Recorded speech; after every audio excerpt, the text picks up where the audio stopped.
오늘은 우리나라 국기, 태극기와 태극사상을 이제 바로 알자 라는 제목으로 지금 이제 세계 모든 나라들은 어쨌든 그 자기 나라를 선빙할 수 있는 그 심볼, 이게 국기라고 할 수 있겠죠. 이제 나라마다 다 이제 국기가 있죠. 근데 국기가 만들어질 때는 만들어질 당시에 그 나라가 안고 있는 여러 가지의 환경이 좋고, 그러니까 어떤 그 사상이라든가 아니면 그 민족의 독특한 그 전에 내려오는 철학이라든가 풍습, 그것을 이제 참고해가지고서 거의 대부분 아마 상징적으로 국기를 만들 것입니다.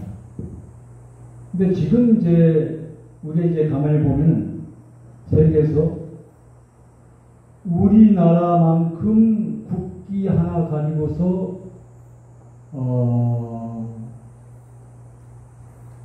만들기 시작해서 끝날 때까지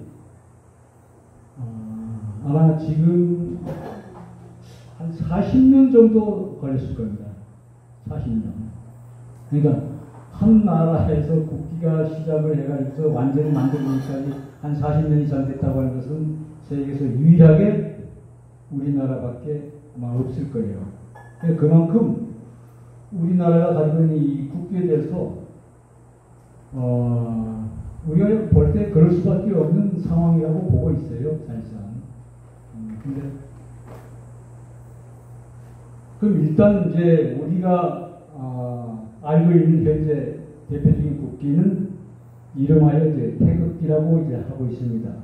그러면 태극이라고 하는 그 용어가 어디서부터 시작이 됐는가 하는 것을 우리가 이제 한번 볼 수 있는데, 어쨌든 가장 처음은 역이라고 하는 것을 시작했지. 역. 우리가 이제 주역할 때 역이라고 하는 역. 그 역이라고 하는 것은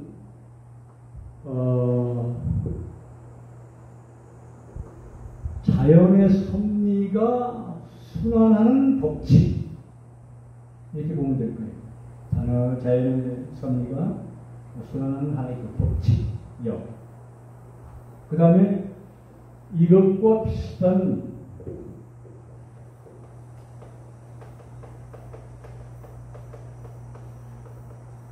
이건 역이고 이건 역.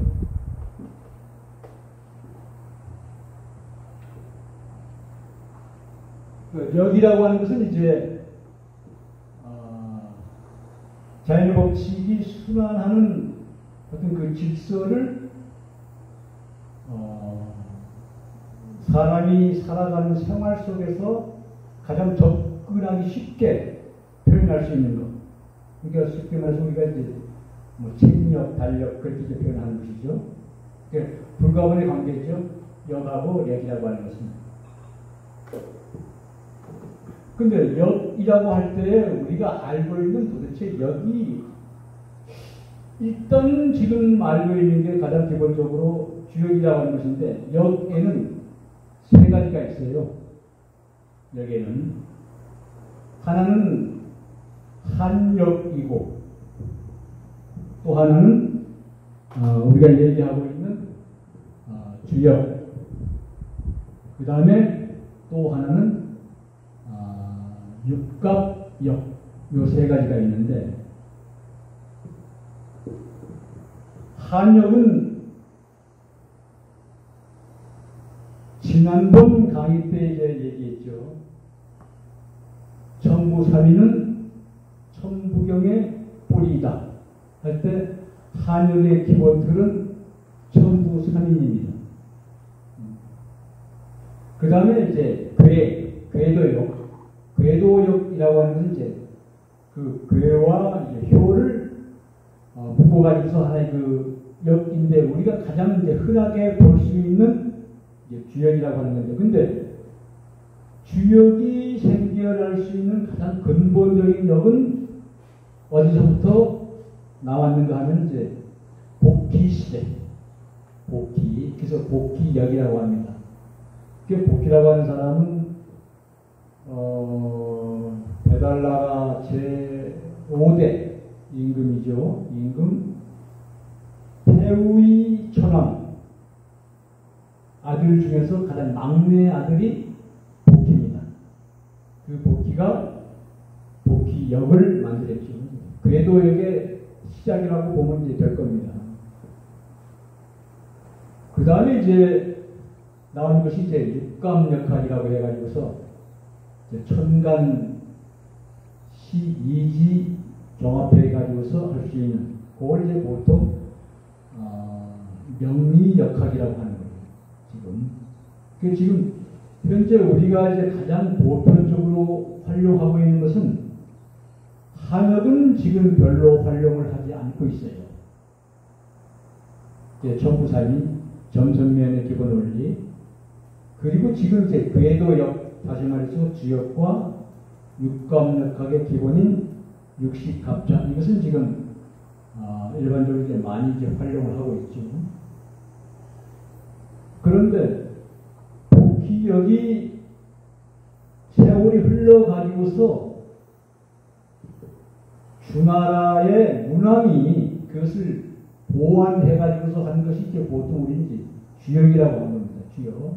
그러니까 오늘 우리가 이제 배우고 있는 이제 태극기라고 할 때, 태극이라고 하는 용어가 현재 우리가 볼 수 있는 모든 경서 가운데서 가장 먼저 나타나 있는 것이 주역이에요. 주역. 그러면 주역을 일단 펼쳐보면 거기서 가장 기본적으로 나오는 원리가 있는데, 그 원리를 적어 놓은 게 지금 여기 있죠. 태극. 요 빨간색 위쪽입니다. 지금. 그러니까 태극에서 양의가 나오고, 양의.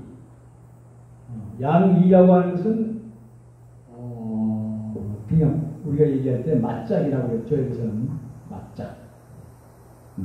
이게 음양이라고도 하고, 그 다음에 양의에서 이제 사상이 나옵니다. 그러니까 양 속에 음이 들어있고 음 속에 양이 들어있다고 해가지고서 사상이 나오고, 그 다음에 사상에서 여기 이제 팔괴가 나오죠. 이제. 그럼 이게 기본이에요. 주역의 가장 기본은 태극에서 양이가 나오고, 양에서 사상, 사상에서 팔괴, 여기까지 가장 기본입니다. 근데 이 주역이라고 하는 것을 보면은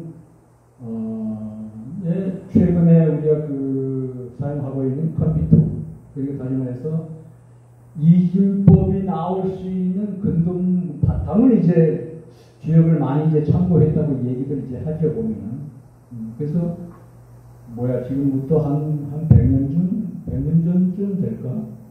그럼 이제 현재 양자역학의 그 참시자라고 할 수 있는 그 닐스 보어, 그 사람이 한 100년 전에 이제 노벨 물리학상을 받았죠, 이제. 근데 그 사람이 이제 노벨 물리학상을 받으러 나올 때에 옷을 그러니까 팔괘의 상징적인 그림이 그려져 있는 옷을 입고 나왔다고 해서 세계적으로 깜짝 놀랐죠.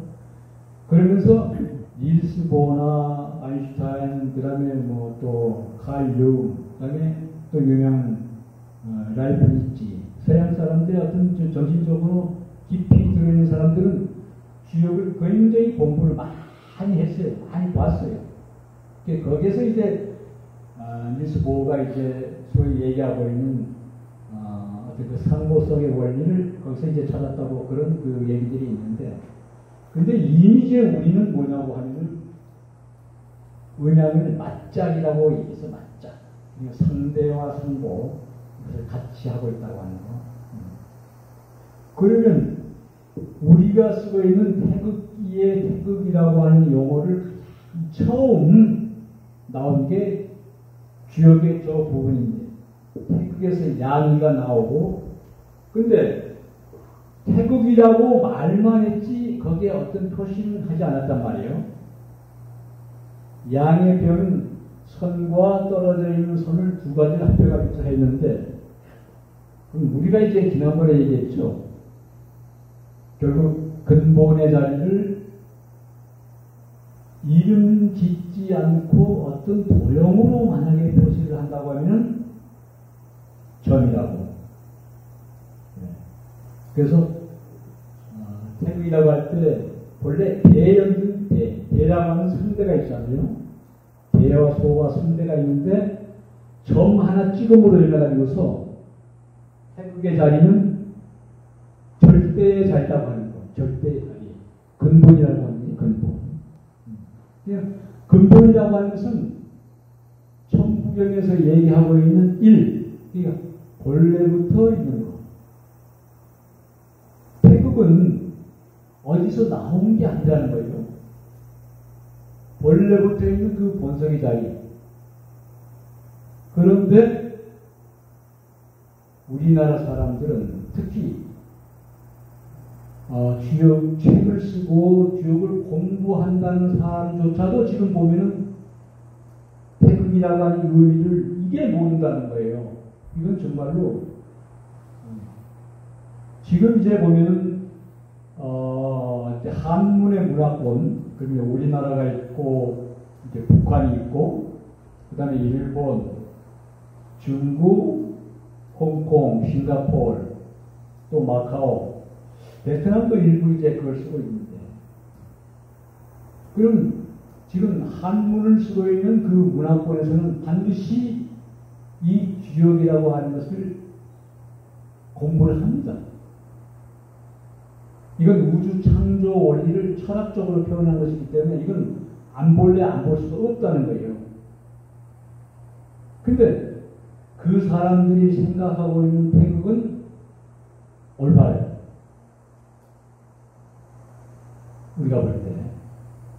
근데 우리나라 사람들만이 유난히 태극의 개념을 잘못 생각하고 있다고 하는 거. 그래서 이것은 어쩌면 우리 민족이 가지고 하는 운명이구나. 이제 그렇게 생각을 하고 운명이다 이것은 우리 민족의 운명. 그래서 태극은 본성의 자리를 주역에서는 태극이라고 표현한 거예요. 그 다음에 그러니까 지금 우리가 알고 있는 그 조선왕조 시대는 교육 전체가 전부 유학이었잖아요. 유학의 학문을 하기 위해서는 기본적으로 이제 사서삼경을 해야 되는데 그 사서삼경 가운데 이제 우주 창조 원리를 철학적으로 표현한 게 결국 주역이란 말이에요. 근데 이 주역이라고 하는 것을 우리나라에 들어오기 전에 이미 중원대륙에서는 어쨌든 굉장히 있습니다. 그런데 주역의 대가라고 할 수 있는 사람을 꼭 중국에서 꼽는다고 하면은 송나라 시대 3대 대학자가 있어. 3대. 그 한 사람이 이제 주경계, 원래 이름 주돈이라고 하죠. 주돈이, 그 다음에 소강절, 그 다음에 주리. 요 세 사람이 어떻든 유학자로서 최고의 대학자로서 인정해주는 사람이에요. 이거 아마 송나라의 그 태조 조광년이라고 하는 사람이 이런 어떤 그런 인문학이라고 할까? 그런 분야에서 상당히 아마 그 역사적으로 보면 애를 많이 썼다고 하는 그 기록도 있어요. 보면. 그런데 소광절하고 주돈이는 같은 시대에 살고 있는 사람이에요. 그 다음에 한 120년 후에 나온 대학자가 우리가 얘기하고 있는 주희라고 하는 사람인데 사실은 주돈이나 주의나 똑같이 주자라고 얘기했어. 근데 지금 우리가 이제 주자하면은 거의 이제 주의라고 하는 사람을 얘기하잖아요. 그래서 혼돈되기 때문에 결국 주돈이 주변계라고 하는 사람은 주라고 하는 말이 이제 그 뒤로 사실상 쓰지 않았지, 이제. 주의 다음으로는. 근데 여기서 태극도라고 하는 그림이 나왔단 말이에요. 태극도라고 하는 그림. 이 태극도라고 하는 그림을 누가 그렸느냐고 하면 주돈이라고 하는 사람이 그린 거예요. 이게 태극도설입니다. 주변계라고 하는 사람이 이 태극도설. 그러니까 그 이전에는 태극도에 대한 이 그림이 사실상 없었어요. 가장 기본은 아까 얘기한 것처럼 저 위열, 주역의 가장 기본인 태극에서 양이 나오고 양에서 사상, 사상에서 팔비가 나왔다고 하는. 근데 구체적으로 태극도설을 이제 그린 사람이 주변계였다는 거예요. 그럼 그 당시에 지금도 마찬가지겠지만 지금 그러니까 주변계가 이제 사실은 그렇게 나이가 그렇게 많지 않게 세상을 떠났어요. 환갑되기 전에 59에 이제 세상을 떠났는데 자기 죽기 3년 전에 저 그림을 그렸어요. 태극도설을.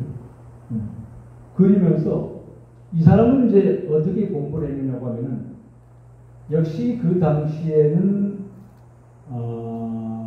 이제 유화, 그 다음에 이제 뭐 도교, 뭐 다양한 어떤 그 학문들이 그러니까 제자 백가 시절이었죠. 그러니까 아주 그냥 혼돈돼 있었대요. 모든 그 학문의 분야들이. 근데 주련계라고 하는 사람은 보면은 도교도 하고 유교도 하고 그 다음에 신선도도 하고 아주 상당히 어떤 학문이 굉장히 깊은 사람이었는데 여기서 우리가 이걸 보면은 뭐라고 했냐면 그 당시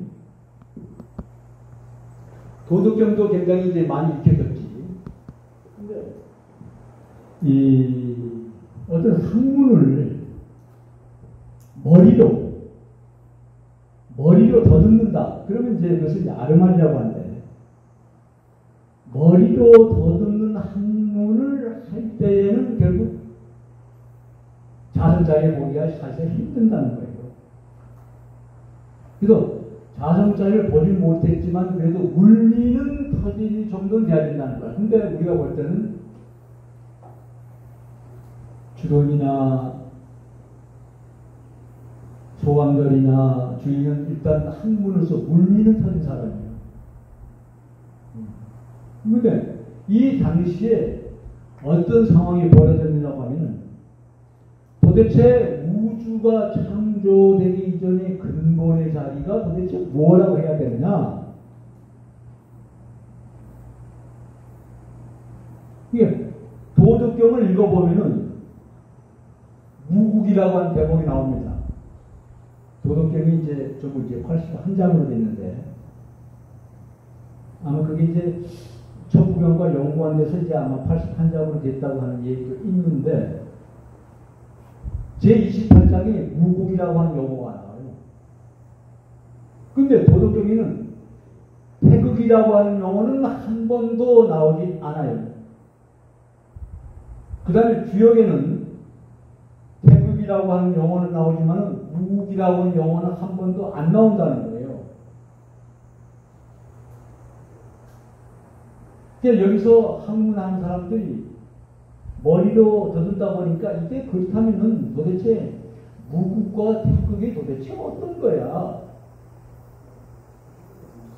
무국의 자리가 맞는 거야? 태극의 자리가 맞는 거야? 근본 자리가? 굉장히 많은 사람들이 이제 감론을박 하면서 정신적으로 헤매고 있었던 거예요. 그래서 최종적으로 주돈이라고 하는 사람이 이래서는 안 되겠다. 그리고서 자기가 결국 자기 죽기 전에 한 3년 전에 56살에 태국 도서를 그린 거예요. 그리면서 어떻게 표현했냐면은 요 자리가 무국인데 무국과 태국은 같은 거다. 같은 거다. 산이 같은 거예요. 단 도덕경에서는 그 본성의 자리를 무국이라고 했고 주역에서는 태국이라고 했을 뿐이지 무국과 태국은 같은 자리라는 거예요. 같은 자리. 그런데 우리나라에서는 지금도 아직까지도 지금 티격태격하고 있는 거예요. 다르다.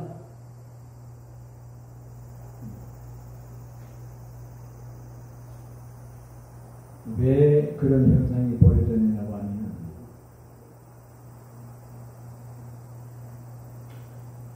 안타깝게도 우리가 태극기를 사용하고 난 이후부터 그런 현상이 벌어지는 거예요. 태극기를. 그래서 우리 태극기에 있는 문양,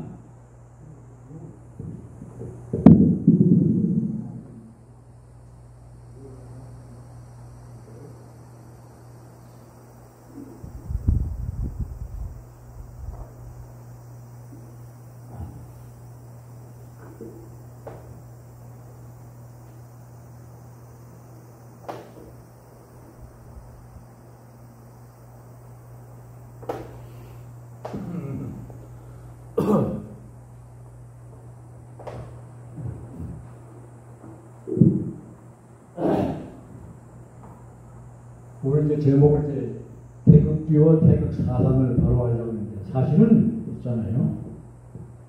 태국에는 사상이 있는 게 아닙니다.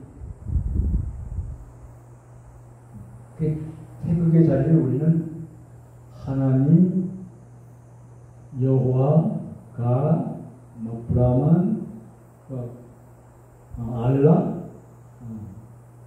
똑같은 자리예요. 우리가 보통 이제 불교에서 공이라고 하는데 공사상 얘기하는데 사실 공도 사상은 없어요. 아니 하나님 사상이 세상에 어디 있어? 알라 사상이 어디 있어? 본성의 자리에는 그 사상이라고 하는 그 글자 자체가 사실상 붙을 수 있을 수 없습니다. 본성에서 드러난 거기에서부터 비로소 사상이라고 하는 그 말과 개념이 붙어 있는 것이지 근본 자리에는 그 사상이라고 하는 얘기가 있을 수 없다는 거예요. 근데 어쩔 수 없이 사람들이 가지고 있는 의식에 조금 더 가깝게 하기 위해서 편의상 이 사상이라고 하는 글자를 붙이는 거지 사실 원리대로 따지면 그 사상이라고 하는 그 개념이 없어요. 그러니까 지금 우리나라 사람들은 어떻게 생각을 하고 있냐면 태국 가면은 이걸 태국이라고 해요.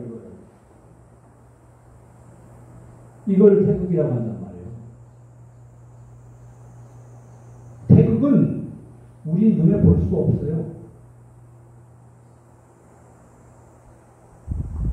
이름하여 태국이고 굳이 붙인다고 하면은 지난번 강의 때 점이라고 했죠. 점.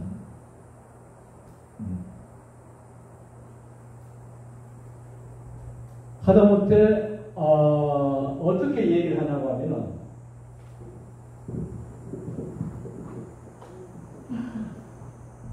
이건 정말로 이 우리나라 사람들 이건 정말로 이 세계적으로 이제 정신 차려야 돼요. 큰일 납니다.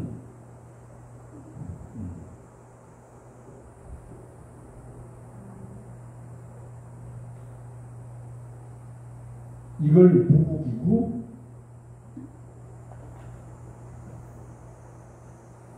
이것이 태극이고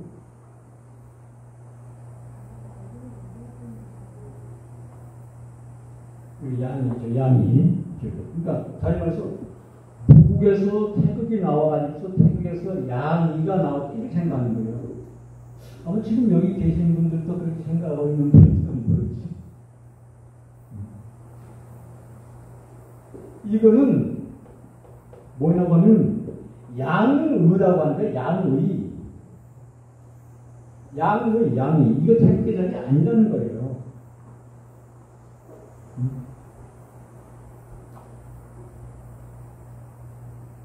그래서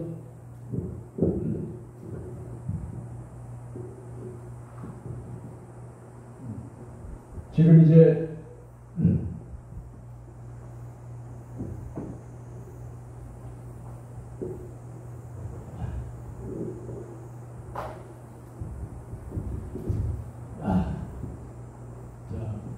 그렇다면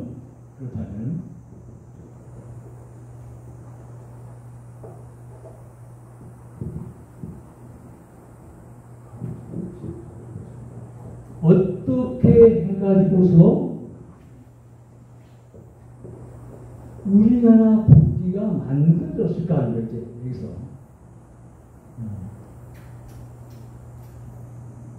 지금 이제 우리가 쓰고 있는 이 국기는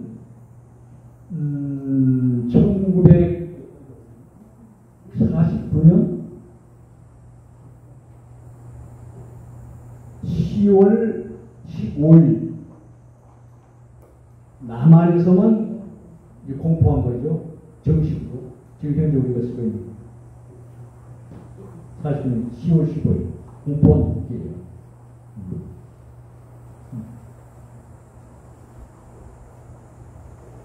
자, 그러면 어떻게 해서 우리가 국기가 만들어졌을까? 그러면 일단 일본이라고 하는 나라를 얘기 안 할래 안 할 수가 없어요. 어쩔 수 없이. 일본도 우리나라처럼 세국 정책을 썼습니다. 대원군이 이제 세국 정책을 썼듯이 일본도 세국 정책을 썼어요. 그런데 일본이 어쩔 수 없이 문을 열 수밖에 없었어요. 왜? 미국 때문에.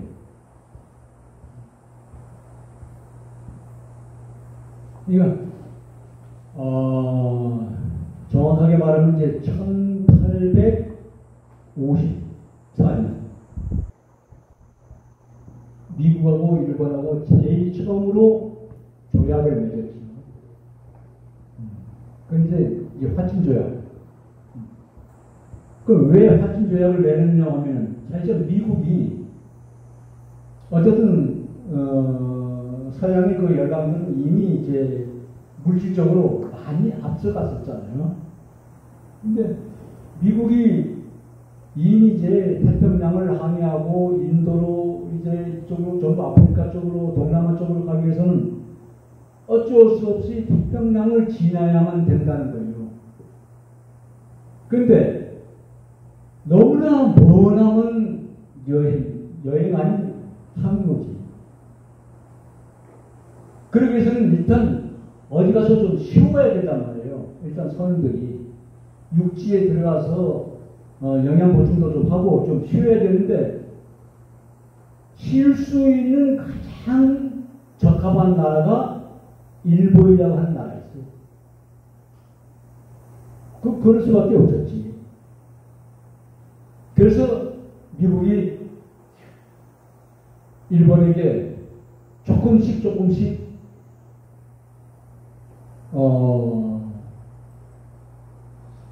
그러니까 화친하자고 계속 파견을 보냈는데, 근데 일본도 강하게 안 한다. 근데 이제 좋은 방법을 제시하고서 일단 처음으로 화친을 맺었습니다. 이제 1854년인데, 그리고 나서 일단 미국의 배들이 일본에 정착을 해가지고서 며칠씩, 그 다음에 뭐 몇 달씩 있다 가기로 떠나야 되니까 또 그 많은 항공생을 하다 보면 너무 힘들고 일단 육지에 내려가지고서 좀 쉬고 영양 보충하고 그리고 이제 다시 이제 떠나고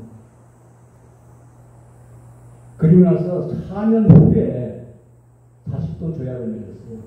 그때는 이제 소위 뭐라 할 거지 미일 수호 통상조약 이때는 4년 후에 그 압력을 가해가지고서 조약을 맺은 거지.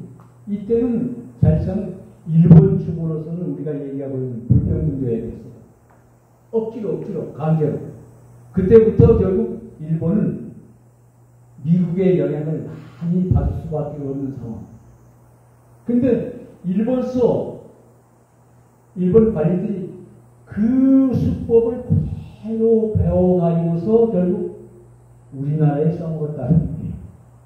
그 수법을.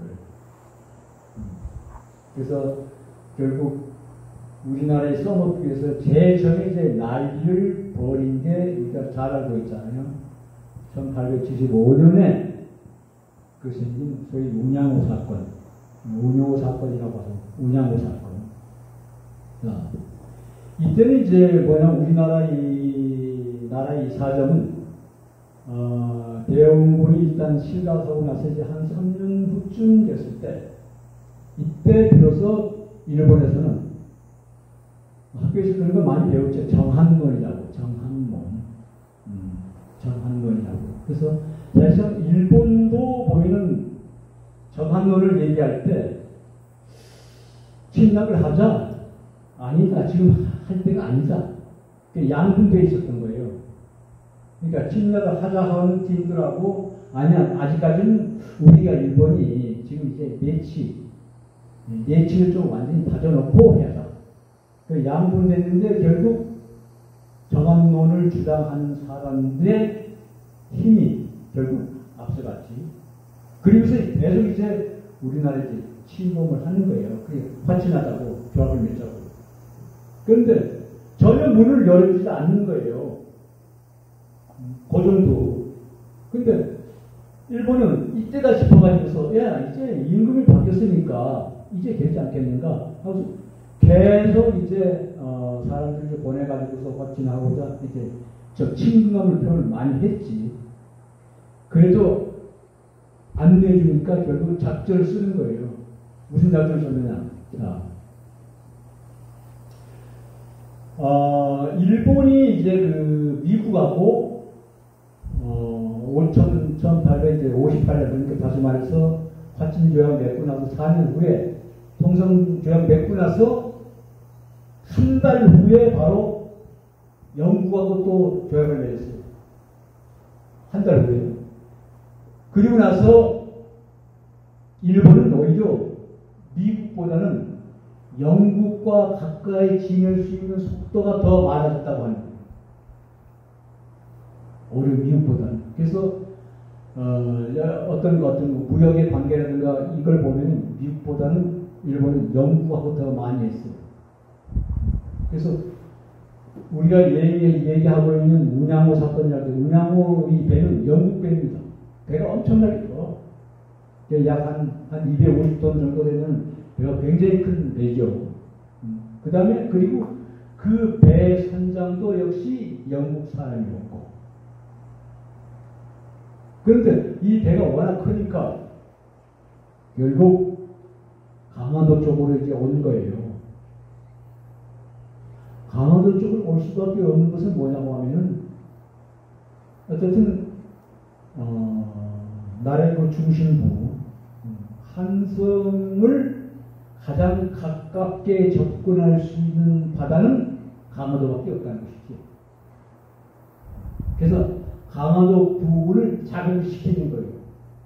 그러니까 이때 뭐냐고 그러는지 운양호에 일본 사람들이 이제 어떤 이게 군함이니까 이거죠. 완전히 군함이니까 강원도에 정박을 하고 나서 그리고 거기에 딸린 배 우리가 보통 이제 뭐 작은 배라고 하지만 벌써 뭐 한 몇십 명이 탈 수 있는 그런 배 작은 배 사람이 타고서 강화도에 접근을 합니다.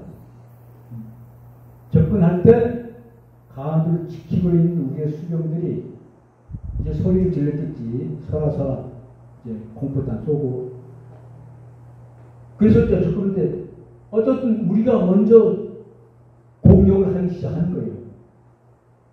그러니까 이 배에 타고 있던 사람들이 다시 자기의 모함, 그러니까 문양으로 이제 다시 도망을 간과 동시에 강화도 그 운양어 모함에서 포를 쏘기 시작한 거지.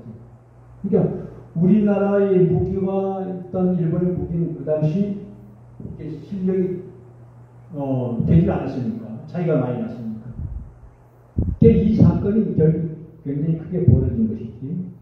벌어졌는데 우리나라 수병들은 그렇게 상당히 피해가 굉장히 많이 컸어요.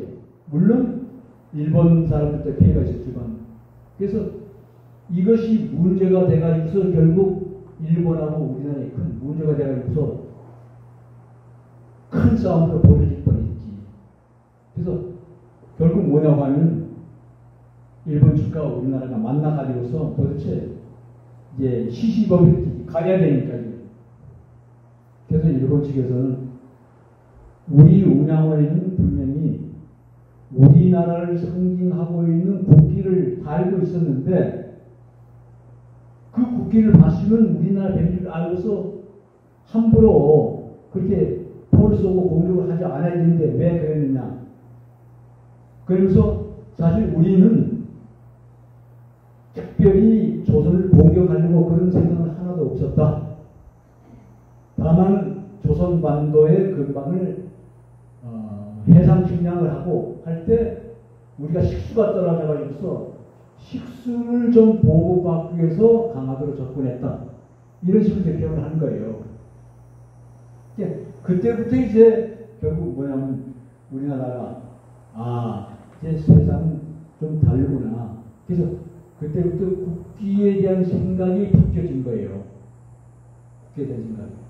그러나서 그 다음 해죠 아마 1875년 그게 이제 8월 22일 날 이제 어쨌든 그 포교 사건이 나고 그 다음에 76년도에 2월 26일 날 이제 강화도 계약을 맺은 거다. 이때 맺었을 때 우리가 얘기하고 있는 북평등 계약. 그러니까 다시 말해서 그 당시 20년 전이죠. 그러니까 그 당시 20년 전에 일본이 미국한테 당했던 그대로 그 상황을 우리한테 써먹은 거예요. 그게 자기들 배운 거지 이제. 그래서 이때 북평등 조약이 있고 나서 결국 나라의 그 관리들이 난리가 났었죠. 이건 안 된다. 그러면서 그 유명한 아마 대마도에 가면은 우리 이제 대마도를 안 가봤지만 최익현이라고 하는 사람이 방문했던 그 비가 있다고 그래요. 보면 대마도 이 최익현이라고 하는 사람이 상소를 했어요. 결국 관에 가서 상소를 했는데 그 도끼 상소라고 알죠? 도끼 상소. 도끼를 가지고 와서 상소를 하는 거예요. 근데 이제 사실 세계에서 임금에게 상소를 하면서 도끼를 가지고 상소한 것은 아마 우리나라밖에 없을 거예요. 이미 고려시대에도 있었고, 그리고 그 이후에 가장 유명한 도끼 상소는 이제 중종 때지, 중종 때. 그러니까 우리나라 그 사명대사, 조산대사, 임진왜란 싸울 때 영비대사, 스님이죠. 영비대사와 같이 이제 싸웠던 의병장, 조훈이죠, 조훈. 조훈이라고 하는 사람이 결국, 일본과 이제 그 임진왜란 당시 사진이 왔을 때, 결국은 불합리하다고 해서 도끼상소를 했는데, 도끼를 만들어가지고 크게 가지고 간 거예요. 그래서 다시 말해서 목숨 걸고 한다는 거지. 만약에 이 상소를 받아들여라. 그렇지 않으면 안 받아들이면 나를 막 죽여라. 강화도 조약 끝나고 나서 바로 제일견이 도끼 상소를 했습니다. 근데 그게 받아들여지지 않잖아요. 그래서 그러한 상소를 올리는 걸 가지고서 이제 관에서는 두 가지 생각하지. 아이고 잘했다. 아니면 너무하지 않았는가 이렇게. 그래가지고서 그 때문에 이제 흑산도에 유배를 한 3년간 유배 생활했지. 그 도기산도 사건 때문에. 자, 그러면은 강화도 조약을 할 당시 상황을 제가 얘기해 볼게요. 이거는 뭐냐면은 우리나라는 이제 기록들을 많이 하잖아요. 다시 말해서 이 기록을 할 수 있는 이 문화, 그러니까 왕조실록, 세계에서 우리나라가 제일이에요. 실록이 지금 남아있다고 하는 거죠. 그래서 강화도 조약 맺을 때 그 기록도 지금 남아있다는 거예요. 그 기록 속에 있는 내용인 거예요.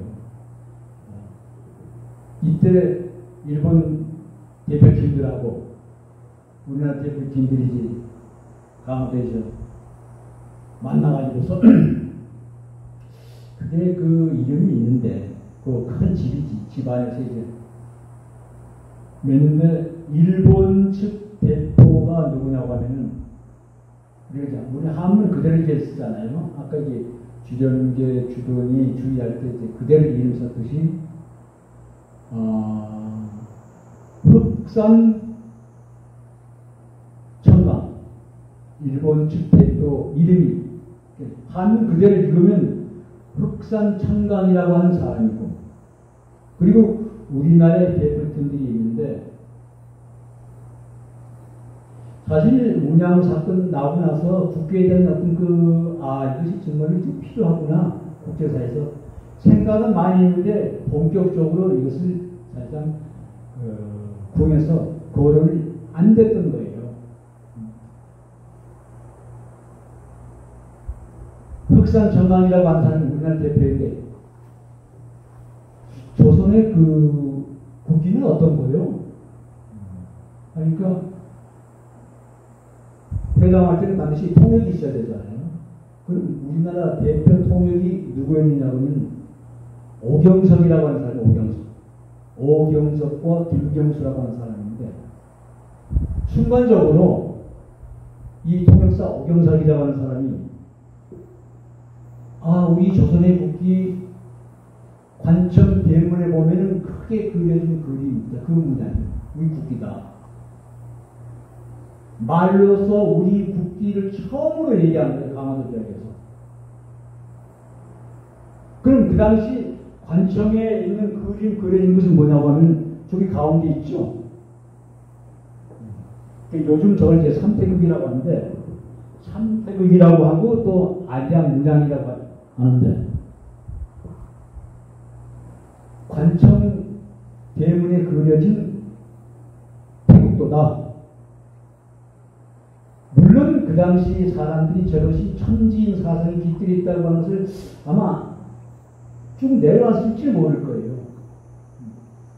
그런데 당시에 그 학문은 어떻든 굉장히 깊게 공부한다고 하는 사람은 전부 최고로 어려운 주역이니까, 주역은 전부 문양사상이잖아요.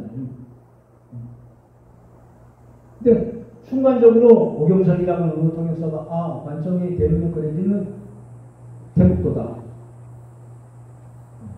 그건 뭐냐면 아리랑 삼택, 저것을 우리나라 국기를 제일 처음 일단 말로서 표현된 거예요.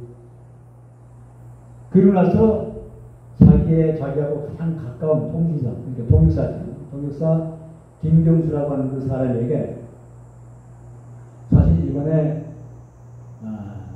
이 강화도 조약 때 물어보길래 내가 순간적으로 관청의 대문에 그려져 있는 그 태국도를 내가 얘기했다. 삼색의 그림이 있는 거. 그리고 이제는 우리가 국기에 대해서 좀 본격적으로 좀 얘기도 좀 하고 의논도 좀 하고 연구도 좀 하고 해야 되지 않겠느냐 하고 나서 결국 궁 안에서 몇 사람이 모인 거예요. 그럼 몇 사람이 모이는데 끼리끼리하고 같은 통역사 세 사람이 모여가지고서 도안을 그린 게 오경석, 그 다음에 김경수, 그 다음에 이응준이라고 하는 사람. 이응준이라고 하는 사람. 이 세 사람이 모여가지고서 일단 가장 처음에 의논을 했던 거예요. 그럼 일단 우리가 저 태극도를 얘기했으니까 저걸 그냥 국기로 하면 안 되겠느냐? 하니까 이영준이라고 하는 사람이 저거는 너무 좀 단순하다. 분명히 뭔가 깊은 뜻이 있는 무엇을 저 보태자. 그래가지고서 8괴를 그러니까 8괴를 요 8괴를 둥그렇게 이제 갖다 붙인 거지. 그때부터 이제 결국 고종하고 그리고 이제 청나라 이용장에 이제 그 내리려고 왔던 사람이 있었죠. 그러니까 중국 사람 황준원, 마건충이라고 하는 두 사람. 그다음에 박영우, 또 김홍지, 그리고 이제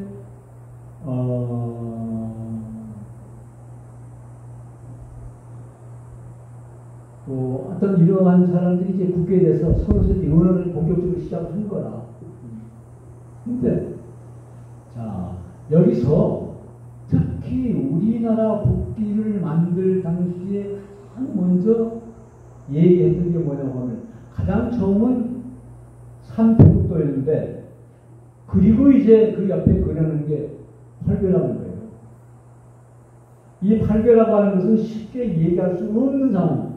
아무리 실력이 있어도 정말로 자신있게 얘기할 수 있는 사람들이 그 당시 별로 없었다는 거예요. 그런데 여기서 자 이게 팔괘를 다 그려놓자. 이거 너무너무 복잡하다. 4개만 그려놓자. 그래가지고서 어떻든 계속 국기에 대해서 얘기는 했지만 결론은 나지 않는 거예요. 이때 결국 이용장이라고 하는 그 청나라 이제 사람의 대지를 맡은 사람이 마건충과 황준현 두 사람이 이제 비로소 우리는 국기를 조선의 국기를 이렇게 했으면 좋겠어 하고서 얘기했는데 그 한번 얘기해 보시오 하니까 그 당시 청나라 국기는 한 삼각기였어요. 그러니까 황색 최고의 색깔을 그래주는 얘기는 황색, 중앙색이라고 해가지고서 바탕이 노란색이죠. 황색. 바탕에 용 그림을 그려준 게 청나라 그때 국기였지. 근데 바탕에 황색은 우리가 썼으니까 조선은 청색을 하고 용을 그릴 때 우리가 쓰고 있는 용은 발톱이 5개인데 발톱이 똑같이 5개면 안 되니까 발톱 4개만 그려라. 이렇게 해가지고서 일단 의논을 했어. 근데 의논을 하고 나서 최종적으로 고종이 듣고 나서 이건 안 된다. 이거는 잘못하면 그 청나라의 속국과 비슷한 어떤 의미가 안 된다. 거절해가지고 일단 그 삼각기는 일단 포기가 됐어. 이렇게 끊임없이 계속 왜? 생각이 다르니까. 그러니까 다니면서 태극에서 양에서 사상에서 8개가 가지고 있는 의미를 사람마다 생각이 다르니까 자꾸 바뀌는 거예요. 그래서 도대체 배치를 어떻게 해야 되느냐. 처음엔 배치를 이게 위쪽으로 올라왔어요. 이건 이제 4번입니다. 위, 아래, 양쪽 이게 올라가고 이게 내려오고 이렇게 이런 그림도 그러니까 다양한 그림들이 그려져 있었어요. 그런데 결국 완전한 결정을 내지 못하고 나라에서 큰 사건이 벌어졌죠. 그게 이제 우리가 얘기하고 있는 소위 이제 이모분란이라고 하는 거. 그러니까 다시 말해서 일단 우리나라가 이제 일본하고 이제 광안도 제압했고 나서 일본의 어떤 그 신식 무기들이 많이 들어가 있지. 그래서 군대 자체를 두 패로 나눈 거예요. 신식 군대와 보식 군대. 그 신식 군대를 이제 맡아서 훈련시키는 사람, 이제 조교직이니까 그 조교는 전부 일본 사람들이었고, 그러니까 여기서 이제 신식 군대와 구식 군대가 이제 차별이 있어가지고서 여기서 싸움이 벌어진 거예요. 그래서 구식 군대 이제 반발이지. 그래서 일모군란이 일어나고 난 이후에 결국 그 당시 뭐냐고 하면 이제 그 민비 이제 피신해 버렸으니까 다시 임시로 대원군을 다시 불러들인 거예요. 이거 안 되겠다. 좀 조정 좀 해달라고. 그럼 나라가 이제 뭐 완전히 이제 난리가 생겼으니까 그랬는데 이때 대원군이 들어와가지고서 이제 일본 공사관들 이제 습격해서 이제 포격해버리고. 그러니까 일본이 가지고 있는 힘이 막강한데 이게 가만히 있겠어? 그래가지고서 결국 대원군이라고 하는 사람은 그러니까 민비의 하나의 그 술책으로 인해가지고서 그 민비가 쫓겨났으니까 다시 이제 민비는 청나라에 도움을 청하지. 도움을 청해서 청나라가 들어와가지고서 대원군을 이제 잠깐 좀 보자고 꼬셨는데 이제 납치가 그때 다시 이제 또 이제 민비가 다시 이제 세력을 또 힘을 갖추게 되는 거죠. 그래서 우리나라가 할 수 없이 일본에 사죄하러 가는 사죄하러. 일본에. 그래서 사죄하러 가는 그 팀이 조정에서 14사람을 찾아가지고서 일본을 보낸 거예요. 이때 그게 이제 아마 1882년일 거예요. 이제. 보냈는데 자 이때 지금까지 모든 사람들은 알기를 그때 배 안에서 국기를 만들었다고 하는 그 내용이 있는데 사실은 그게 아니고 지금 쭉 얘기했잖아요. 태극기에 대해서 가장 처음에 얘기했던 것이 관청에 있는 태극도의 문양이라고 하는 그것이 제일 처음에 이제 이름 말로서 나왔고 그림은 다양하게 이제 나왔어. 근데 너무나 그림들이 많아가지고 확정을 지을 수가 없었는데 이때 결국 사죄하러 일본으로 14사람을 데리고서 보냅니다. 1882년 8월 1일에 출발했어요. 근데 보통 거기까지 가면은 어떤 배로 가니까 한 보름 정도. 이때 배를 타고 간 그 배도 역시 영국 배였어요. 그 이름이 이제 메이지 마루라고 해가지고 영국 배. 그리고 선장도 영국 사람이었고. 자, 이때 배를 타고 갑니다. 그런데 아직까지 우리나라가 국기가 만들어지지 않았잖아요. 그런데 일단 조정에서는 박영호 일행에게 어느 정도 이름을 냈어요.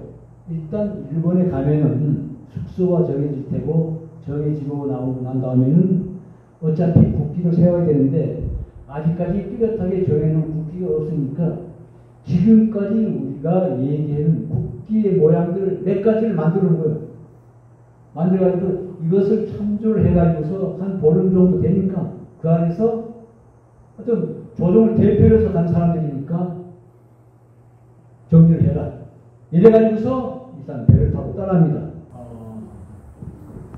1882년 8월 1일 날 일단 그 영국 배 메이지 마루를 타고 부산서 출발했습니다. 혈액탄을 긁는 거죠.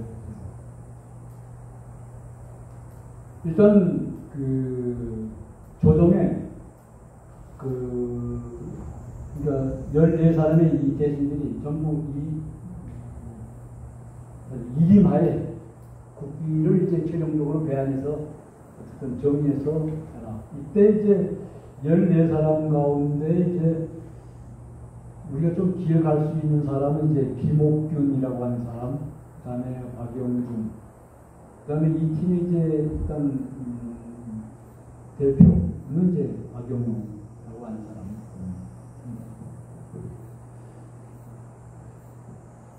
배 안에서 그동안 여러 안이 있었는데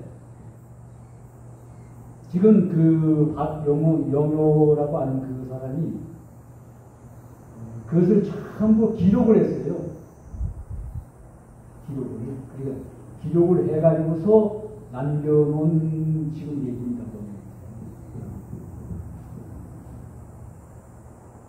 일단 제일 처음 그 통역사들이 얘기했던 삼태극에다가 원로 8개가 다 그려진 그림 요거 하나 있고 그 다음에 청색하고 붉은색 지금 요 모양이에요. 요 모양인데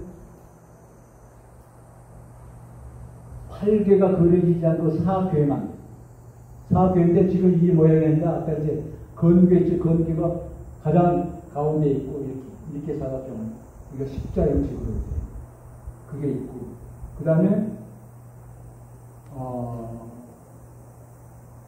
홍색과 검정색 가운데 홍색과 검정색 그리고 활기가 그려진 거 있고 그리고 이제 홍색과 청색이 있는데 이 사괴의 모양이 다른 모양으로 그려진 거 이미 아마 한 5-6가지가 아마 될 겁니다. 그걸 가지고서 이제 최종적으로 이제 한 보름 정도 가니까 그 안에 충분히 이제 할 수 있겠죠. 그래서 이제 그때부터 본격적으로 그것만 이제 얘기합니다. 국기를째. 그런데 며칠 지나고 나서 결론이 나오지도 않는 거예요. 이때 그 배에 타고 있던 일본 영국 영사들 영사가 그러한 상황들을 보고서 그중에 통역하는 사람들하고 얘기를 하는데 그러면은 그렇게 하지 말고 이 영국의 이 선장이 배를 가지고 세계 여러 나라 많이 다녔는데 그때 여러 나라 국기들을 많이 보았을지 않겠느냐. 그럼 일단 선장한테 한번 의논 좀 해보자. 이런 얘기가 나오는 거예요. 그래서 영국 영사 이제 아스톤이라고 하는 영국 영사. 그 다음에 선장은 제임스라고 하는 사람. 그 선장을 불러가지고서 이제 참고로 들어보는 거지 최종적으로. 최종적인 결정은 이제 14사람이 이제 계신 일이고 이제 참고로 들어보니까 선장이 여러 가지 그림을 보고요. 보고 나서 한 나라의 대표를 상징하는 이 국기는 그 나라의 모든 사람들을 쉽게 그릴 수 있어야 되는데 너무 복잡하다. 이 8개 그림이 얼마나 복잡했냐. 이게 설명을 해도 못 알아듣잖아. 지금 우리나라 사람들 아마 태극기 사교에 대해서 정확하게 알고 있는 사람은 얼마나 될지도 모르겠어. 너무 복잡하다. 그래서 설명을 쭉 이제 선장한테 했는데 뜻은 깊은데 일단 국기는 제일 처음 시각적으로 딱 와야 되는데 이건 너무너무 복잡하다. 일단 8개 중에서 뺀 거예요. 그럼 8개 중에서 뺀 거를 그린 그 도안 기본도 사실상 있었단 말이에요. 그리고 가운데 3태극의 모양인데 저것도 그냥 하나를 그래서 이 선장의 얘기를 듣고서 대신들이 최종적으로 또 그때부터 고민하기 시작한 거예요. 도대체 사배를 어느 자리에 둘 것인가? 그 다음에 빨강, 노랑, 청색 중에서 한 개를 어느 것을 뺄 것인가? 이게 고민하다가 최종적으로 나온 게 지금 우리가 쓰고 있는 태극기와 비슷하게 일단은 나왔어. 단 뭐냐고 하면 가운데 요 그림의 모양이 지금 이거하고 좀 다르지. 이거 다르지. 근데 사실 보면은 이 가운데 이거는 이제 음양인데, 음양이라고 할 때는 사실상 칼라가 없었어요. 칼라가 없어. 칼라를 가지고 음양으로 만들 수가 없는 거야. 음양은 어디까지 흑백이지. 흑백이지. 칼라가 상대적인 칼라는 없다는 거예요. 단 뭐냐고 하면 우리가 원래부터 어떻든 오랜 옛날부터 그려져 내려온 거, 다시 말해서 어떤 커다란 어떤 대문에 그려졌거나 아니면 장고에 그려졌거나 북에 그려졌거나 그려진 그림들이 어떻든 언제부터인지 모르지만 그들이 쭉 내려왔었단 말이에요. 그것이 가지고 있는 깊은 뜻은 모르지만, 근데 사실은 지금 제 태극의 가운데 이 음양을 그린다고 하면 먼저도 이제 잠깐만요.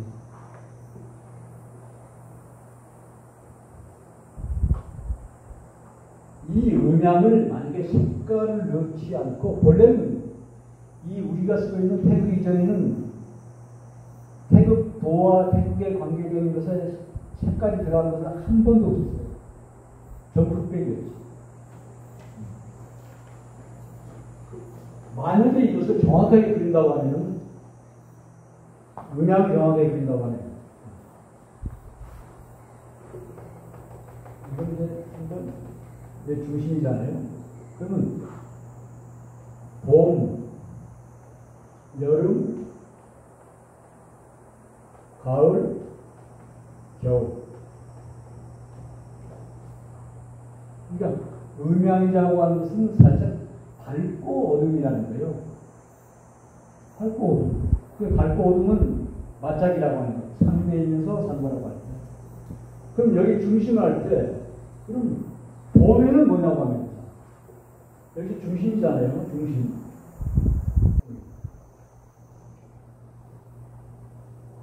중심.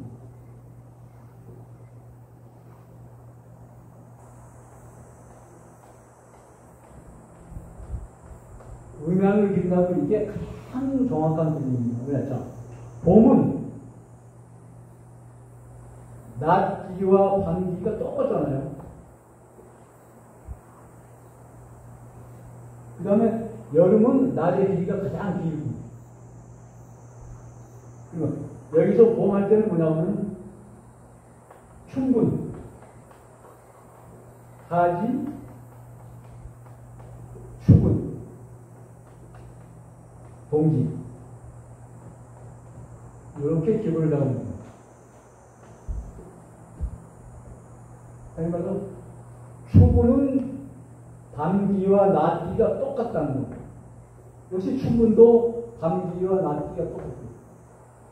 그 다음에 하지는 낮의 길이가 가장 길고 동지는 밤의 길이가 가장 길고, 음양을 표현할 수 있는, 만약에 그린다고 하면 이것이 가장 정확한 그림이에요. 근데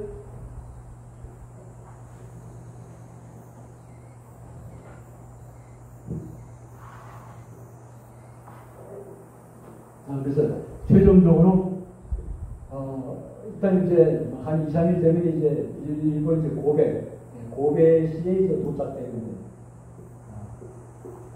최종적으로 이제 마무리를 이제 해야 될 거 아니에요. 어차피. 그래서 이 태극기와 거의 비슷한 형태지만은 이 가운데의 모양은 지금 이것과 조금 다른 모양이에요. 그래서 고베시에 8월 14일 날 내려가지고서 일단 일본 정부에서 정해진 이제 숙소로 들어가죠.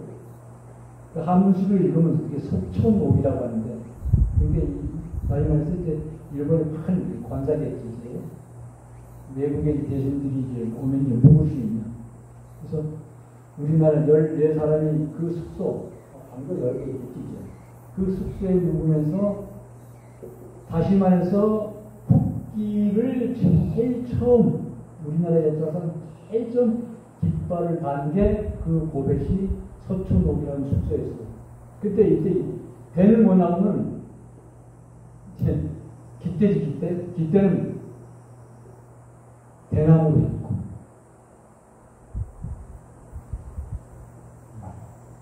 제일 처음 다시 말해서 8월 지금 얘기하는 건 전부 그 당시 음력입니다.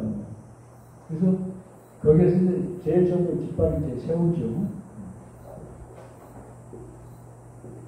세우고 나서 일단 일본하고 이제 조금 뭐 사죄하러 갔으니까 여러 가지 행정을 하고 이제 다시 돌아오는데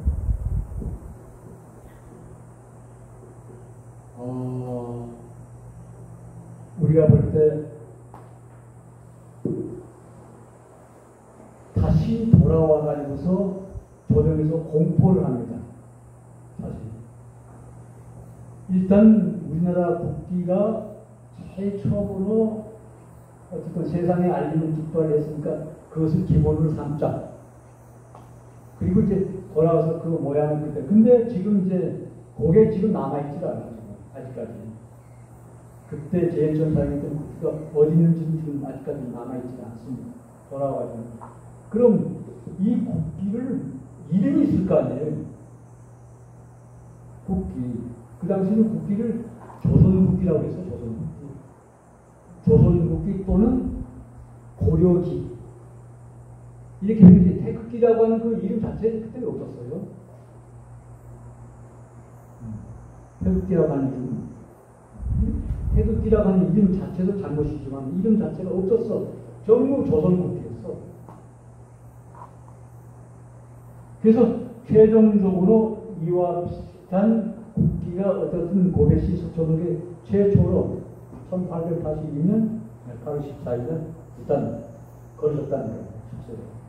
이게 이제 기록적으로 나옵니다. 그 다음에 그 배 안에서. 그래서 그러니까 뭐냐면 최종적인 결정은 그 전에 조정에서 대충 이러한 모양으로 했으면 좋지 않겠느냐 할 때 한 5-6가지 이제 기본을 가지고 이제 배를 붓고 그 배 안에서 최종적으로 결정적으로 했던 사람은 이제 14사람과 그 다음에 이제 아스톤이라고 하는 영국 영사, 그 다음에 제임스라고 하는 그 메이지마루 대선장 이렇게 전체 포함되어 있습니다. 사실 이제 보면은.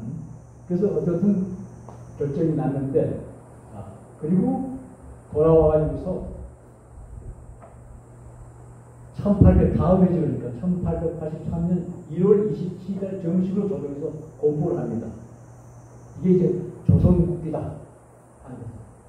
근데 결국 사람들 생각이 다르니까 이 모양을 보고서 그 중에서 또 대신들 가운데서 공국경을 했던 사람들 저건 아닌데 저게 아닌데 이런 사람들도 많이 있었죠.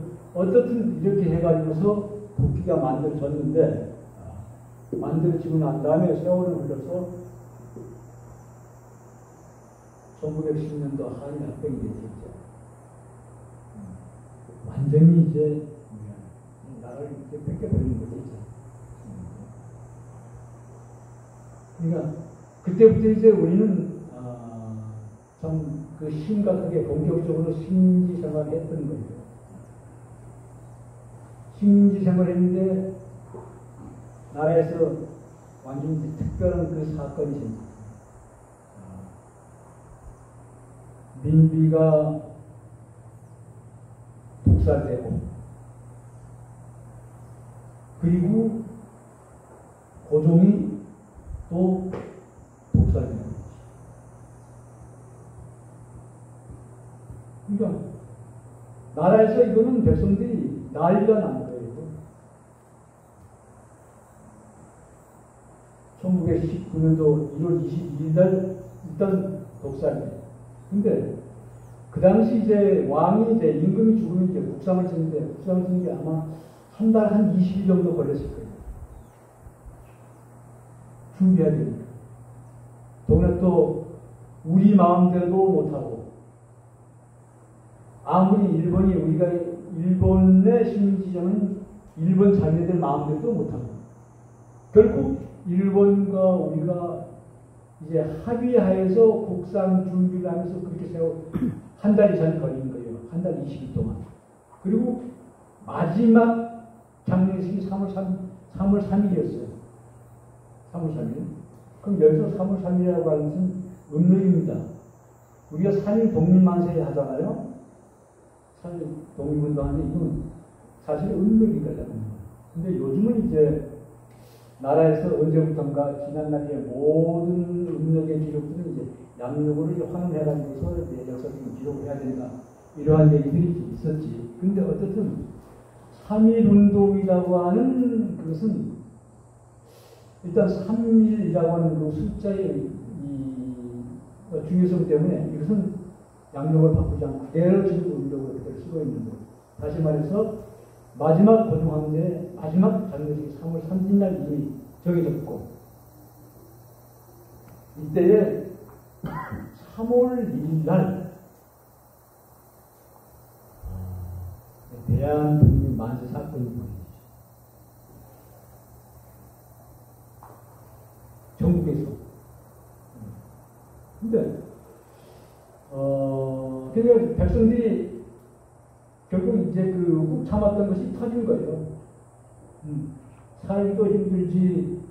일단 식민지 생활 그 자체가 일단 너무너무 힘들으니까 다시 말해서 마음대로 우리의 풍습도 할 수 없고 우리 말도 쓸 수 없고 우리의 신앙생활도 할 수 없고 어쨌든 그 생활 자체가 너무 힘들었고 또한 그 당시 아마 세계적으로 그 스페인 독감이 유행돼가지고서 우리나라도 큰 영향을 아마 받고 있습니다. 그리고 또 그때쯤 돼서 이제 윌슨이 이제 그 세계적으로 민족 자결주의 해가지고서 일단 모든 민족은 일단 다시 다 이제 자기의 어떤 본자세를 이제 환원해줘야 된다. 그러한 얘기들이 이제 국제적으로 했을 때 일단 우리나라 신민생활 하는 사람들이 일단 영향을 받았고 그리고 소문이 정부에서 공식적으로 발표할 수가 없지. 독살됐는데 어떻게 독살됐다고 발표를 할 거. 근데 소문이 독살됐다고 하는 소문 전국적으로 퍼진 거예요. 그러니까 이 네 가지의 어쩔 수 없는 그 조건 때문에 일어나는 거예요. 그러니까 스페인 독감으로 이제 지중화지 독살로 퍼졌지. 그 다음에 뭐 민족 자결이 불제했지. 또 일본에게 또 너무나 억압된 생활을 한꺼번에 그냥 이제 뭉쳐서 터져버린 거예요.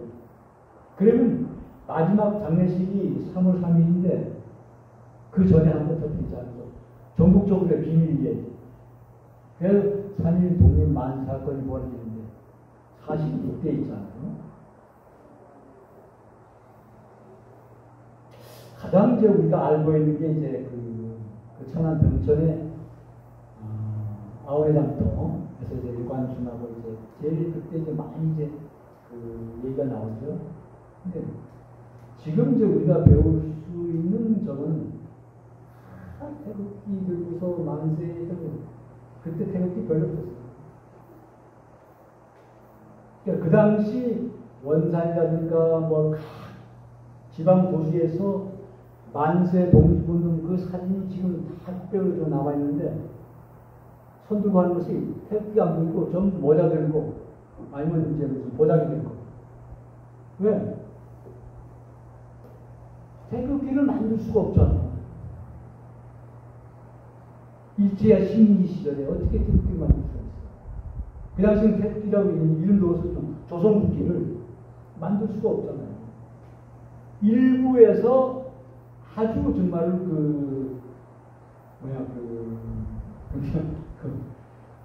민족적인 어떤 그 자긍심이 강한 일부 중에서 몰래 만든 거예요. 몰래. 그러면 몰래 어떻게 만들었느냐? 이건 이제 비밀인데 일장기는 많이 있었잖아요. 일장기에다가 그리는 거예요. 이렇게 그려가지고서 빨간 거는 그대로 놔두고 한쪽은 파면서 그으면 돼. 사경은 그으면 됐어. 이렇게 입장을 가지고 원래 조선국기, 그 당시 조선국기지. 조선국기로 만들어가지고 독립만 적은 거. 근데 그게 이제 얼마나 갑니까? 그때부터 이제 일본은 본격적으로 이제 무력 진압을 하기 시작했잖아요. 사정없이. 어쨌든, 우리나라의 어떤 조선국기로 인해가지고서 그 상황이 엄청나게 많았는데, 자, 여기서 한번 보면은,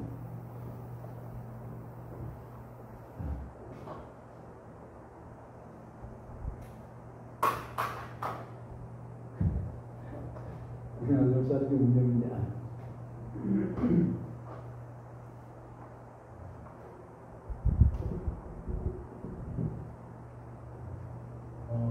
문양호 사건이 1875년도에 있었잖아요.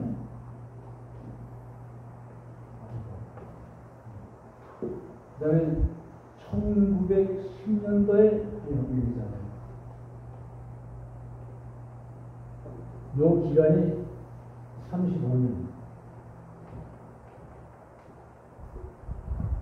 이때 국기를 만들기 시작해서 여기까지 왔는데, 이때는 국기를 계속해서 조선 국기를 만드는 시대라. 계속.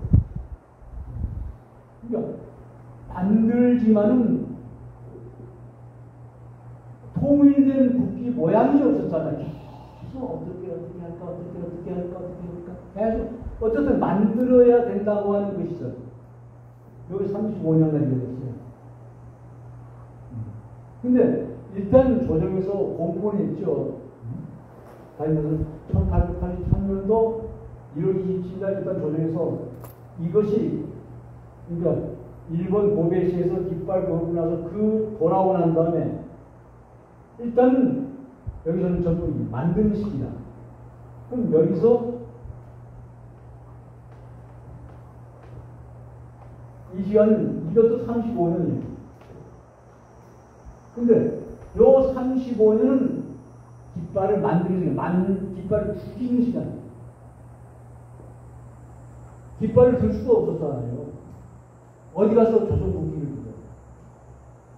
이게 우리 민족의 운명이라는 거예요. 요 35년이라는 세월. 35년 세월을 한 번은 계속 만드는 시기고, 한 번은 죽이는 시기. 해방 후에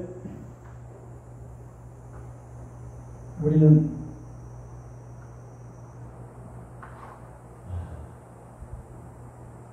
남쪽과 북쪽이 합해지지 못하고, 일단 해방이 되고서 북쪽이나 남쪽이나 어쨌든 그때 비로소 조선국기를 비로소 손에 들고서 비로소 남쪽이나 북쪽이나 마찬가지였어요. 유교사전 나오면서 우리가 평양 가가지고서 이승만이 일단 연설할 때도 평양에서는 조선국기 들고서 환영을 했잖아요. 근데 사실 그 이전에 남쪽과 북쪽이 갈라지고 난 다음에 어쩔 수 없이 자기네의 국기를 만들어서 사용을 해야 될 거 아니에요. 근데 해방되기 이전까지는 북쪽이나 남쪽이나 똑같이 조선 국기를 사용을 했었단 말이에요. 그럼 해방되고 나서 북쪽에는 일단 북사령부는 점령을 했고, 남쪽에는 미국이 점령을 했고, 3년간. 근데 점령하고 난 다음에 소련군은 3년 지난 다음에 이제 물러났고, 우리는 물러나지 않고 그대로 머물렀고, 요 차이입니다. 요 차이 때문에 결국 자주냐 자주 아니냐 그런 말이 생길 수밖에 없습니다. 그럼 물러나고 난 다음에 북쪽에서는 이제 뭐냐고 하면 나라 이름을 만든단 말이에요. 조선민주주의 인민공화국이라고 해요. 그럼 나라 이름 만들었을 때는 뭐냐면 국기를 만들어야 되잖아요. 그게 국기를 만들었어요. 그게 인민공화국기. 그래서 그것을 그냥 줄여서 인공기라고 하죠. 인공기. 그러면 공식적으로 자기 나라의 국기를 먼저 한 게 북종은 48년도 9월 9일 날 했고 공식으로 선포를 했습니다. 그럼 우리는 뭐냐고 하면 일단 20만 정권이 들어왔잖아요. 미군정 물러나고 나서. 우리는 그보다도 훨씬 더 늦게 우리도 국기가 필요하지 않느냐. 왜? 계속 쭉 나왔으니까. 그런데 49년도 1월 4일 날 정부에서 국기제정위원회를 만든 거예요.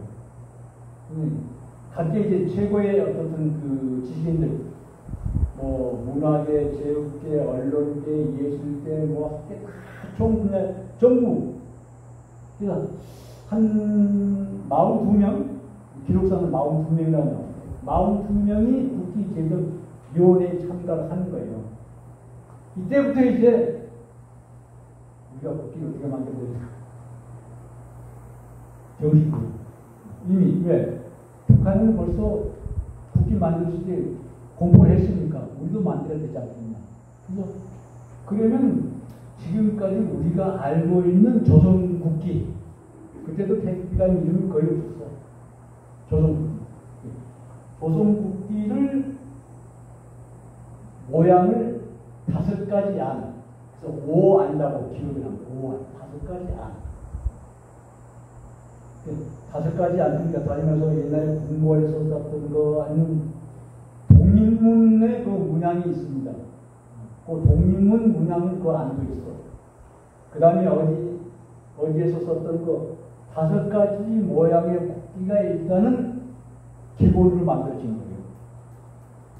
그래서 회의를 1월 4일날 시작했는데 한 번 하고 나서 이거면 되지 않겠나. 좋아. 근데 마지막으로 독립문 안으로 최종적으로 결정이 났었어. 이걸로 이제 됐다. 공부하자. 근데 며칠 뒤에 또 뒤집어진 거야. 그건 아니다. 응? 우리가 알고 있는 주역 상식으로 봐서는 그건 아니다. 그래서 몇 번 거듭한 끝에 최종적으로 결론이 나온 게 지금 아까 저기 있죠? 우리가 쓰고 있는 그게 이제 뭐냐면 1949년도 우리가 국감으로 났지. 10월 15일 날. 자, 그러면 이 국기 이름을 그 전까지는 전부 조선국기라고 그랬어요. 이름이 그대로 조선국기였어, 조선국기. 근데 이미 북쪽에서 조선민주주의 인민공화국의 나라 이름을 쓰니까 조선이라고 하는 글자를 쓸 수가 없잖아. 조선국기라고 할 수 없는 거예요.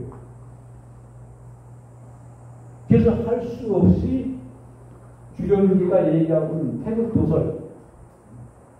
태극도설의 기준 해가지고서 사실 여기 태극도설 주련기는 어떻게 얘기했느냐면 주역에서는 태극에서 양이 나오고 양에서 사상, 사상에서 팔이 나오잖아요. 그런데 주련기는 여기에 아까 얘기했죠. 육감역학이라고 했죠. 육감역학. 육감역학의 기본이 이 안에 집어넣어버린 거예요. 그러니까 이거하고 다르지 그러니까. 뭐냐면은 이거는 태극이 아니고 이걸 무국이라고 한다고 하는 거죠. 무국과 태극이라고 하는 게 똑같은 위치. 그럼 여기서 문양인데 양이 속에 사상까지 집어넣어버린 거예요. 이 안에. 그리고 나서 오행. 사실 주역에는 그 오행의 의미가 아주 깊게 들어있는 것은 아니란 말이에요. 그 오행의 의미는 지금 청간 지지할 수 있는 육감역학의 오행의 의미는 많이 들어있는 거야.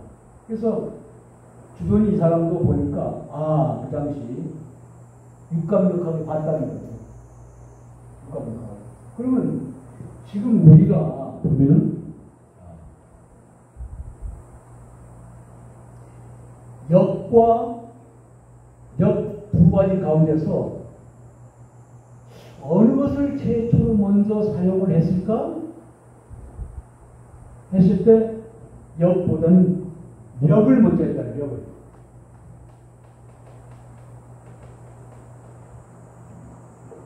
왜 그러냐고 하면 이것은 사람들이 살고 하는 생활 속에서 바로 직접적인 영향을 받을 수 있기 때문에,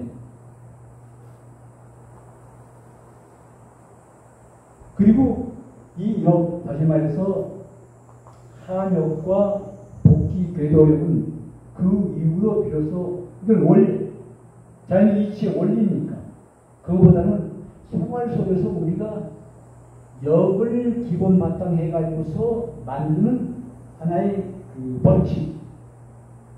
그래서 역을 만든 거예요. 그래서 역을 먼저 사용했어. 근데 지금 현재 우리가 쓰고 있잖아요. 역이라고 하는 거.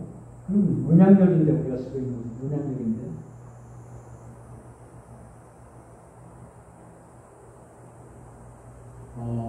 이 음양역을 지금 현재 사용하고 있는 나라는 우리나라, 북한, 중국, 베트남, 라오스도 일부, 그 다음에 일본, 홍콩, 마카오.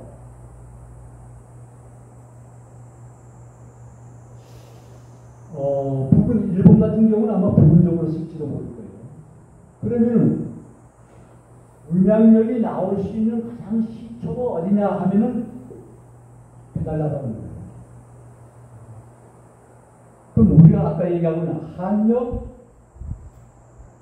복지 8개역, 그 다음에 육감역 전부 다 배달나라에서 나왔다고 합니다. 그럼 배달나라가 세워진 지 지금 5919년 전이죠. 지금부터. 그러면 지금부터 계산해서 요즘 컴퓨터로 계산합니다. 현재 이민년이잖아요. 그럼 배달나라가 세워진 해를 상갑자년이라고 했어. 근데 컴퓨터로 지금 이민년에서 계산해서 들어가 보면은 5919년 배달나라 세워진 상갑자년이 된다는 거예요. 이건 정말로 놀라운 거예요. 근데 왜 그러냐고 하면 앞으로는 결국 이 역도 가장 그 합리적인 방법을 찾아가면서 자기가 체류를 해야 되는데, 지금 현재 우리가 쓰고 있는 그 역은 기본적으로 이제 세 가지라고, 세 가지. 양역, 음양역, 순음역. 그러니까 중동 지방에서 쓰고 있는 역은 그 이슬람역이라고 하는 거예요. 그러니까 이슬람역은 순음역이다. 순음역. 그러니까 옛날에 유대인들도 순음역을 썼어요. 그래서 현재 이슬람의 순음역이기 때문에 우리가 정초라고 할 때, 정초, 우리는 거의 비슷하잖아요. 근데 이슬람에서는 정초가 봄이 될 때도 있고, 여름이 될 때도 있고, 가을이 될 때도 있고, 겨울이 될 때도 있고, 끊임없이 변하는 거예요. 그러면 양력은 순태양이 위주로 하잖아요. 근데 결국 뭐냐면 바닷가에 살고 있는 사람들이 이제 만주로 조금 이 모든 것은 다의 인력적으로 하는데 이것은 음력으로 계산하는 거란 말이에요. 근데 만약에 순양력만 쓴다고 하면은 이것이 계산이 안 나온다는 거예요. 그래서 이제 양력과 순음력을 조화시켜서 만든 것이 우리가 쓰고 있는 음양력이 순음력이 아니라 음양력이라는 음양력.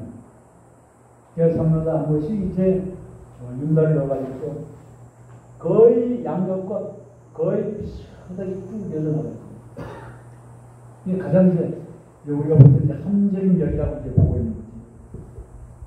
그러면 지금 이러한 얘기를 왜 해야 되는가? 이러한 얘기를. 다시 말해서 우리나라가 지금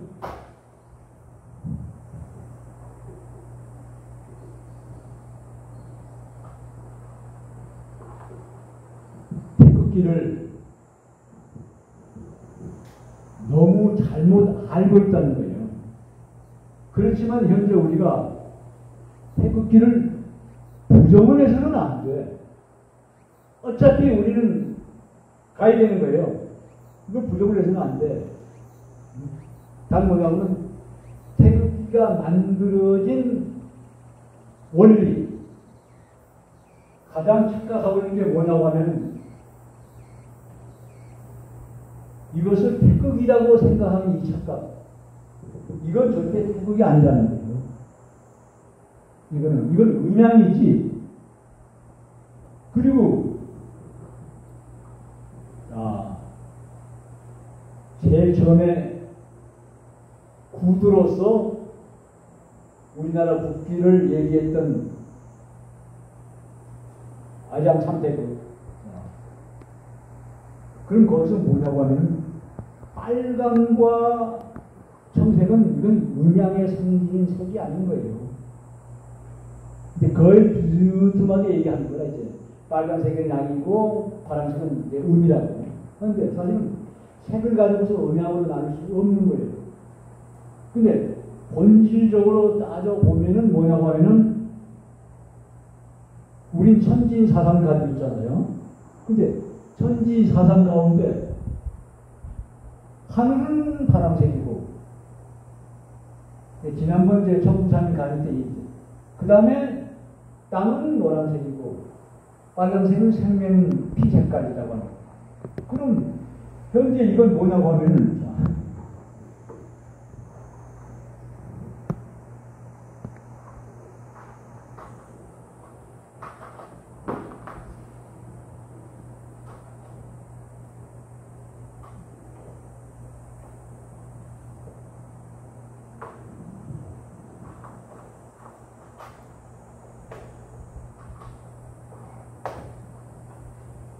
우리 민족이 운명 노란색이 빠졌어요. 그러면 지금 뭐냐면 이거 생명 색깔이에요.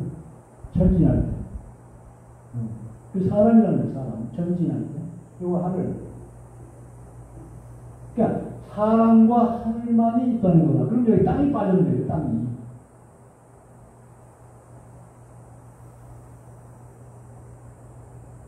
어쩔 수 없이 태극기를 사용하고 난 이후부터 우리 민족은 끊임없이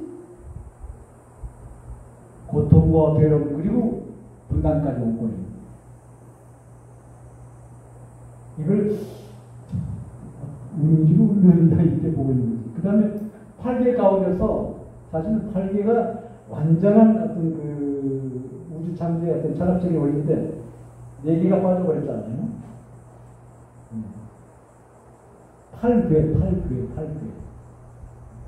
8가 기본인데 4개가 빠져버렸잖아요. 지금 그러면 이걸 공부하려고 하면 되게 어려울 거예요. 그럼 아주 쉽게 이해할 수 있다고 하면 철학의 원리를 공이 하나 있다고 했어요. 공. 지금 이제 그리는 거예요. 공을 하나 그리는 거예요. 공. 축구공. 그럼 축구공 전체가 가지고 있는 맞짝은 뭐예요? 축구공 전체가 가지고 있는 맞짝. 그러니까 맞짝은 상대와 성모라고 했죠? 그럼 축구공 가지고 있는 맞짝은 뭐냐고 하면 안과 밖이에요. 안과 밖. 맞죠? 전체를 봐서 안과 밖. 그 다음에 또 상대로 하면 축구공 위와 아래. 또 맞짝이죠? 그 다음에 앞과 뒤. 또 이거 맞짝이죠? 그 다음에 왼쪽과 오른쪽. 요 기본에 전부 맞짝이 다 나오잖아요. 전체적으로 안과 밖, 그 다음 위와 아래, 왼쪽과 오른쪽, 앞과 뒤. 그럼 뭐예요? 8개잖아요. 그러면 이 8개 가지고서 또 하나의 8개를 만들어서 붙이는 거예요. 그러니까 팔괘를 여기에 만들어서 고정시켰을 때 또 하나의 팔괘를 만들어서 붙여가지고 붙인다 이게요. 그러니까 몇 번 붙이느냐? 한 번씩 붙이면 8번씩 붙이면 다 다르잖아요. 팔괘를 붙일 때 여기서 붙이 제일 처음에 그 다음에 이렇게 서로 어울리는 그것이 다 다르잖아요. 그래서 64개가 나오는 거야. 그럼 64개라고 하는 것은 뭐냐면 아까 이 축구공을 고정시켰잖아요. 팔괘를 안과 바, 위아래, 좌우하고 앞뒤 이렇게 팔. 그럼 이걸 굴린다는 거예요. 그럼 이 굴리는 게 한 방향으로 이제 다양하게 굴르잖아요. 요 다양하게 굴르는 모습을 64개라고 합니다. 다양하게 굴르. 그러니까 이미지, 그러니까 팔괘는 기본이고 그 팔괘를 팔괘 바탕에다가 8번씩 옮겨가지고서 자꾸 만드는 것이 축구공을 굴린다는 거야. 이게 기본 원리처럼 이렇게 생각하면 될 거예요. 그러면은 지금 노란색이 빠졌잖아요. 노란색이. 천지인에서 노란색이 빠졌어. 이건 음양하고는 전혀 관계없는 거예요. 음양하고. 아니 세상에 사람과 산다고 이제 땅이 빠졌는데 어디서 살라는 거예요?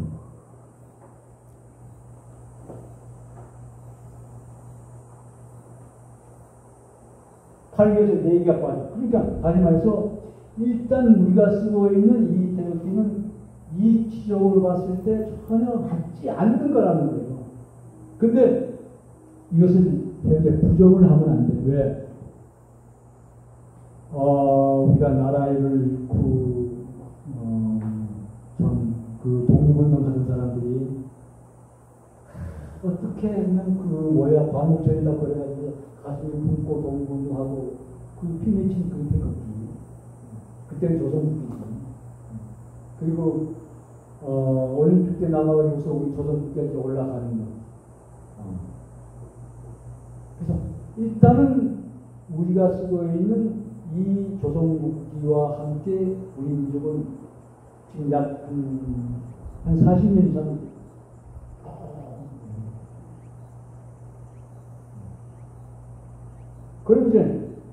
그러면 이제 어떻게 해야 돼?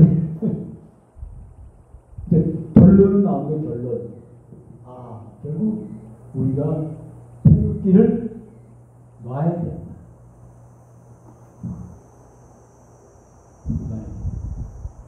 그럼 태극기를 놔야 된다고 하는 거냐? 태극기를 없애자는 게 아니란 말이에요. 놔야 된다. 그러면 언제 놔야 되느냐?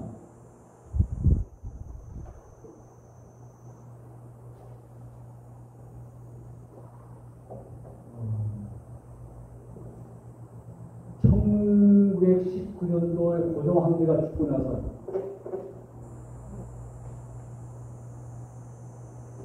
이때부터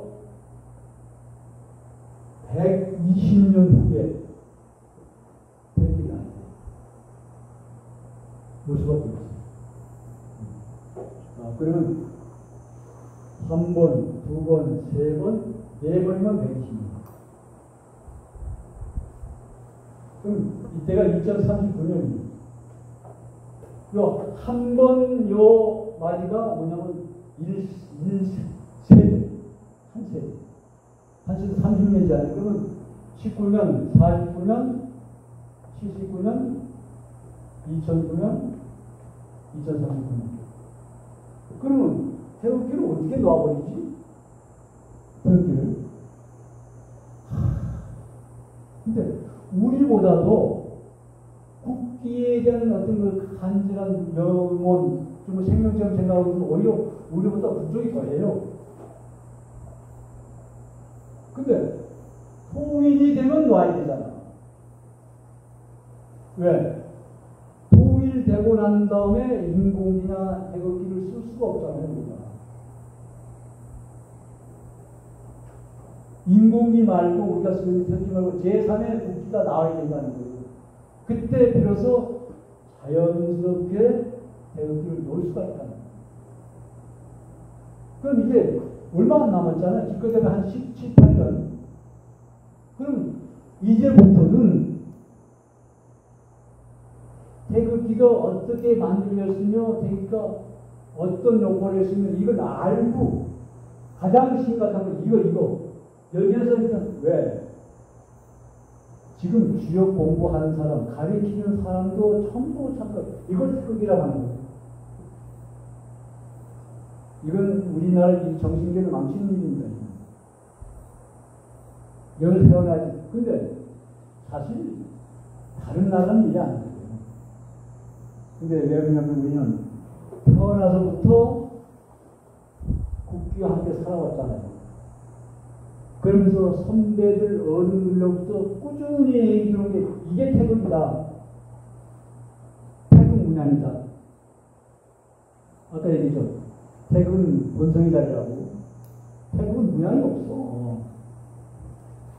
본성이 다르. 전부 착각하는 거 이거예요. 그래서 그 유명한 주경계라고 하는 사람도 태극 도서를 그릴 때 이걸 분명히 얘기했어요. 무국이 태극이다. 무국하고 태극이 다르지 않다. 그때만 해도 무국과 태극을 사람들이 얼마나 많이 서로 대립하고 지금도 마찬가지다. 근데 다른 나라에는 사실 안 그래요. 우리나라만이 유독 그렇다는 거예요. 그건 뭐냐고 하면 태극이라는 이 개념 자체가 벌써 태어나서부터 잘못 인식하고 있기 때문에.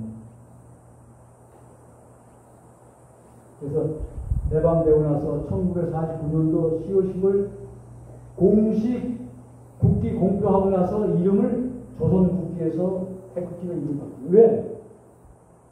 조선이라고 이름을 쓰면 안 되니까. 국적에서 조선 쓰고 있는데. 지난날에 그러니까 외전시대 그 이전에 국기를 이름할 때 전부 태극기라는 이름이 전혀 하나 없었어요. 전부 조선국기 또는 고려국기라고 얘기했지. 그리고 이제 3.1 독립운동 만세 사건 날 때 전부 태극기 들고 있는 그 모습 없어요. 학교사진 보면 그냥 모자 들고 아니면 손수건 들고 보자기 들고 만세 부르고 있지. 아주 지극히 일부 사람들이 태극기를 만들어가지고 들었다고 하는 그 기록은 있지만 그때도 조선국이죠. 그래서 이제 결국 이건 이제 왜 그러냐고 하면 굳이 이것을 지금 이 시대에 와서 얘기해야 되느냐 말아야 되느냐 할 때 고민했어요. 왜? 그런데 이대로 놔둬서는 지금 우리나라의 백성들이 가지고 있는 이 정신에 전부 우매시켜버린다. 주역의 근본적인 가지고서 이렇게 바로 알지 못하고 헤맨다고 하는 것은 이건 민족을 쓰기는 불쌍한 거예요. 그래서 태극과 무군 같은 거다. 그래서 이러한 원리를 모르고 자꾸 무국에서 태극이 나왔다. 그럼 그 무국이 뭐냐? 그러면 무국은 아무것도 없는 자리에 아무것도 없는 자리는 아직까지 한 번도 없었어. 특히 총경 얘기하는 사람들이 그렇게 얘기한다니까. 왜? 참극. 석상국 할 때 참극을 극이라고 하는 글자만 그대로 인용을 해가지고 무국, 태극, 황극이 삼극이다. 이건 정말로 정신 나간 소리입니다. 그리고 근본에 달린 일이 무국에서 나왔다. 이름 태극이고 참 이건 우리가 볼 때는 너무 가슴 아픈 일이죠. 국가 민족으로서. 그래서 결국 이제 우리는 이제 태극기를 부정하지 말고 태극기를 이제 자연스럽게 놀 때가 됐다 이거예요. 얼마 안 남았다. 미 준비하자 이거예요. 그런 의미에서 이러한 자리를 이제 만들었고